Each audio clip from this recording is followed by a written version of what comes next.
Alright guys, how's it going? Welcome back. A few months ago I gave you a tour of the new Kia Sorento in a film studio on the outskirts of London. Unfortunately I wasn't allowed to drive that as it was a pre-production prototype. Today however, things have changed. Sitting behind me is a 2024 Kia Sorento finished in Cityscape Green, which personally I think is a great colour for it. So let's get it out on the road. Actually no, first let me give you a quick recap. This is the current fourth generation, which has been around since 2020, but in 2024 it received a major update, with a fresh interior, fresh exterior, and all new lineup. As you can see, it's taken design inspiration from the EV9, so you get these nice vertical headlamps, you get these star map DRLs, and an all new bonnet. I love the gloss black radiator grille, and I love the futuristic alloys.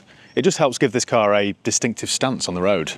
I also love the side profile of the Sorento. I think it's quite imposing. It looks nicely upmarket. I don't want you to think I'm losing the plot here, but can you see some Rolls-Royce colouring in this? No? Maybe just me. Moving around the back, I love the new vertical lights, and I really like the new Kia logo. It's got a nice brushed finish to it. Just looks premium. Let me show you under the bonnet then. I'll talk about powertrain options. There are three different options. So the base model is a petrol hybrid. That uses a 1.6 litre turbocharged petrol, along with a small battery pack, which produces 212 horsepower in total. Then there's a 2.2 litre turbo diesel, which you might be surprised to hear in today's climate. That's a 4-cylinder turbo diesel, and it produces 190 brake horsepower. Now that, if you're thinking about towing a caravan or a trailer, that's the one to go for. That'll tow an unbraked trailer of up to 2.5 tonnes. The diesel comes with an 8-speed dual clutch automatic. Or there's the model I'm in today, which I think will prove to be the best seller.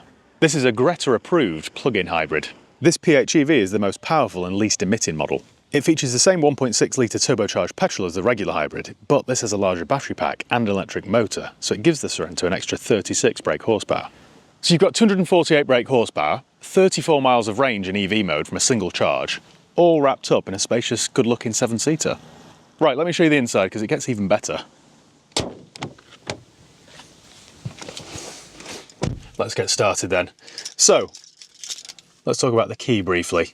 It's a nice sleek design and it looks like you could run over it and it'd still survive, although probably don't try that at home. Let's fire her up. As with all EVs and PHEVs, when you press the start button, you're waiting for an engine to kick in, but it never really happens. Down here you've got the climate control, which is all touchscreen, which I don't usually like, but it is quite quick to respond. When we get it on the road later, we'll see if it's easy to operate whilst you're dodging potholes. There is audible confirmation, which at least lets you know that you have hit something whilst you're driving, whether it's what you intended to hit, who knows. Over here you've got the toggles for the heated seats, which are nice to operate. You've got plenty of storage down here. You can also charge your phone here with USB-C points. You get 2 decent sized cup holders, some more storage down here, a nice soft armrest, and plenty of storage underneath. You'd have thought this area down here would have been a wireless charger, wouldn't you, for your smartphone, but sadly that isn't the case. But it does have wireless Apple CarPlay and Android Auto. Down here you've got a rotary gear selector, which is nice and easy to operate. In addition to the heated seats, you also get a heated steering wheel with 2 settings. Down here with this smaller rotary dial, you can select the drive mode. So we're currently in Eco, but we can select Sport or Smart, or if we press the button again, then we can change it's almost like a terrain response system. So we can select between snow, mud or sand. Perfect for the Surrey hills. This particular model isn't fully spec'd, so I don't have a panoramic glass roof, I don't have a power tailgate, and I don't have electric seats. Now, something that's carried over from the Sportage is this wraparound screen, and I love this. It's a similar kind of dual screen setup that we've seen in Mercedes for the last 3 or 4 years, but this one's slightly curved. It's all aimed towards the driver. It's very user-friendly and easy to understand. The contrast of the screen's really good, so it just blends into the black plastic surround, so it does look nice and seamless. The Sorento is also available with a 360 camera. I saw that on the prototype back in the studios in London. But even without the 360 camera, even with this standard reverse camera, the quality is really good. I'm not sure I'd personally need the 360 camera. The reverse camera is pretty sufficient, and also visibility is good all round. I love the mix of materials they've used. It's just very interesting. You've got this lovely quilted, eco-friendly faux leather on the door cards. I love this textured area here near the door handle, and I like the fact that you get part faux leather, part cloth seats. I also love the design of the vents. They just complement the dashboard. Also, the feel of the steering wheel is nicely upmarket. Everything you touch and press feels good quality. Right then, let me show you what it's like in the back. Straight away, it's easy to get in and out of. The door's nice and wide and there's plenty of leg room. There's also plenty of headroom and plenty of elbow room. And on each door card, there's a space down there for a bottle and also a cup holder.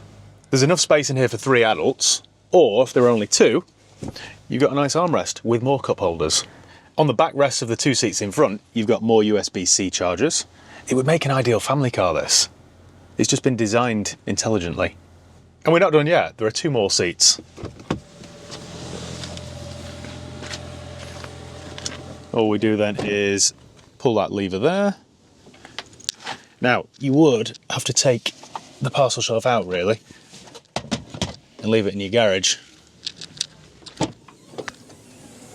Let's pretend I'm ahead of the game and I've done this already. This is actually a very clever design, and I love this, because rather than put your parcel shelf in your garage at home and then forget to put it back in the car when you trade it in, and then car dealers like me have to go on eBay and spend £200 on it, Kia have created you somewhere to store it. Look at that. I just love little design touches like that. To pop the rear seats up, all you do is pull on these 2 tabs. Couldn't be easier. And with all 7 seats in place, there's still some boot. Granted, you might not fit your weekly shop there, but there's enough room for a couple of overnight bags or a couple of bags of groceries. And your passengers in this 3rd row get their own cup holders, their own storage, their own climate, and their own USB-C points. So all in all, you've got a very clever 7-seat family car. Right, let's get out on the road.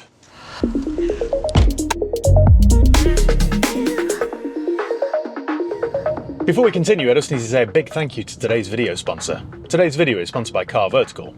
Now, if you're in the market for a used Sorento, for example, or any used car or bike for that matter, you need to do a thorough vehicle history check. And I always use Car Vertical. They're really easy to use. All you do is go to carvertical.com, type in the reg or the VIN. This isn't just a UK thing either, it works in 35 different countries, and it'll tell you a bit more about the car, well, a lot more in fact. It'll tell you whether it's ever been stolen, written off, had a mileage rollback, or has outstanding finance on it. In addition to that, it tells you the ownership change, the spec, the average market price. If, for example, it has been involved in an accident, sometimes it shows you the photographs of the damage. I've had this several times before, in fact, where it showed me the previous listing from when the last time the car was up for sale. So it's a really useful tool. It's quick and easy to do, and it isn't expensive either. And it's cheaper still if you use my promo code.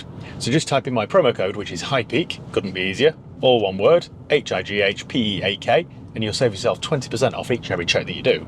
Or alternatively, click the link below in the video description. It tells you the mileage, the MOT history, it'll just stop you buying a complete lemon. You really don't know what you're buying these days, so it's crucial that you do one of these vehicle checks. So don't forget to use my code, HIGHPEAK, for 20% off. Right, well thanks Car Vertical for sponsoring today's video. Back to the Sorento. And we're finally in the newly facelifted Sorento. What's it like? Well, straight away, it's really pleasant. It's nice and quiet, it's nice and refined. We're currently cruising along in EV mode, so I'm not using a drop of fuel. When it's in EV mode, it is everything you'd expect from an EV. It's nice and quiet. The only thing I will say right away is that when the petrol motor kicks in, it's a bit loud, a bit grumbly. I wasn't expecting that.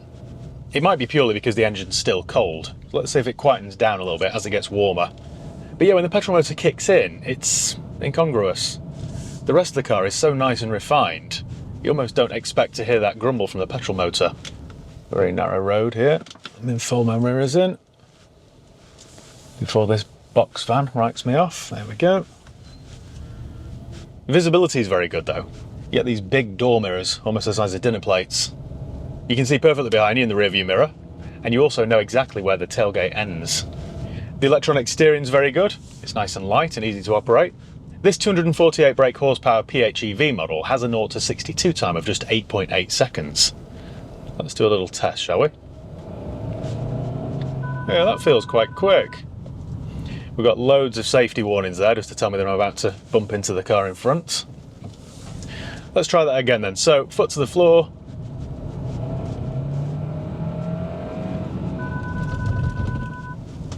You get loads of safety aids with this car as well. So, if you get too close to the car in front, you get a warning. If you stray out of your lane, you get a warning. And the steering wheel vibrates. You get airbags everywhere, radar, cruise. I think it would be almost impossible to crash.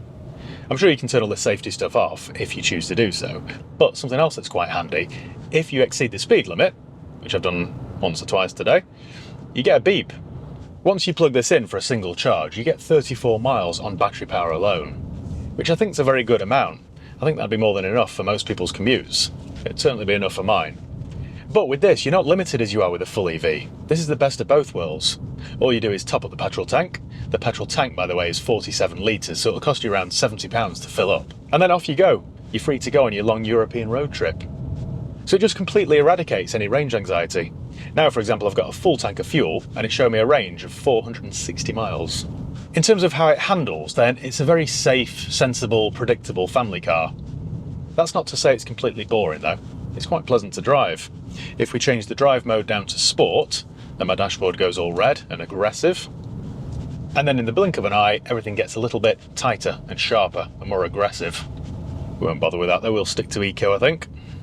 According to WLTP figures, this will do 176 miles per gallon, but that is a little bit misleading. That takes into account the 34 miles on battery power alone. So it's difficult to work out its genuine figure. I can tell you since I've been driving this, I've been doing 32 miles per gallon. I imagine though this will average about 35, 37, so not bad at all really for a car of this size. And if you can benefit from the 34 miles of EV mode, if you've got a home charger or one at your office, then this could be perfect. It'd be ideal for your commute. I mean, for example, I live now 45 minutes away from my office, and it's about 24 miles. So I could charge this overnight, drive to work on battery power alone, charge it at work, and then drive back for a couple of quid. And what's not to like about that? In terms of ride quality, it rides very nicely. I think that's down to the fact that the wheels are only 17 inches, which means you get a lot of sidewall on the tyre, which just means that that soaks up all of the imperfections in the road. But no, it rides very well. And there are also no rattles or squeaks or creaks. It's all very solid, well put together. I've said this about modern Kias in the past, I know, but if you were to put some sticky tape over that badge, you would think that you're in a German car. It just feels quality. Prices start at £42,995, which is actually cheaper than the outgoing model, but all that will get you is the standard hybrid 1.6 in 2 spec. If you want something like this is a 4 spec PHEV, this is £55,995. So it is quite a lot of money, granted, but when you consider all the car that you get for that amount of money, I think it's quite a fair deal. Something else to note, especially if you're a company car buyer, is the benefit in kind on this PHEV sits at just 12%, which for a capable, practical 7-seater like this is very good indeed. If I needed a sensible 7-seat family car, then I would definitely consider the new Sorento. But I don't think I'd go for the PHEV. I think I'd stick with the 2.2 litre turbo diesel. I just think for a car like this, that one still makes the most sense. As much as I love the EV mode on this, I don't like the noise of the petrol motor kicking in. So I think for that reason alone, I think I'd just go with the diesel. Or of course save even more money and go with a standard hybrid. So I think that's about it. I hope you enjoyed it. I've certainly enjoyed my time with the new Sorento. So thank you once again for watching. Make sure you give the video a thumbs up if you enjoyed it. Make sure you subscribe if you haven't done already. You can follow me on Facebook, Instagram, Twitter and TikTok. I'll leave the link below. And yeah, cheers guys. See you next time.